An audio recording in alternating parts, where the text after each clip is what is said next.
মহিলাদের ক্ষেত্রে যেটা হয়ে থাকে সেটা হচ্ছে যে অল্পতে বেশি রেগে যাওয়া।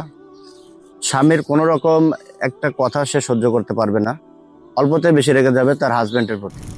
এটা হচ্ছে যে আশিক জিনের প্রভাব হতে পারে। তারা স্বপ্নে অতিরিক্ত সাপ দেখবে, স্বপ্নে বিভিন্ন জায়গায় ঘুরে বেড়াবে, যে জায়গাগুলো সে কখনো যায় নাই কিন্তু সে বিভিন্ন জায়গায় ঘুরে বেড়াবে, এগুলো জায়গায় সে দেখবে। এবং স্বপ্নে সে অতিরিক্ত ফলটল খেতে দেখবে, সে পছন্দের খাবারগুলো খেতে দেখবে, এবং বিভিন্ন সময় আপনার বিভিন্ন জায়গায় উঠতে দেখবে, এবং স্বপ্নে উপর থেকে নিচে পড়ে যাবে। সবসময় দেখবেন যে উপর থেকে নিচে পড়ে যাচ্ছে, এরকম যদি স্বপ্নে দেখা যায়।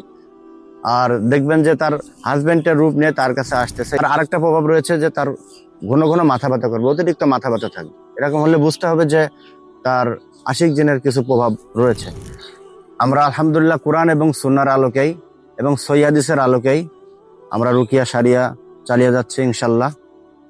যারা আপনারা এগুলোতে আক্রান্ত হয়েছেন, কোরআন এবং সহিহ হাদিসের আলোকে আপনারা রুকিয়া শারিয়া চালিয়ে যান ইনশাল্লাহ তাআলা।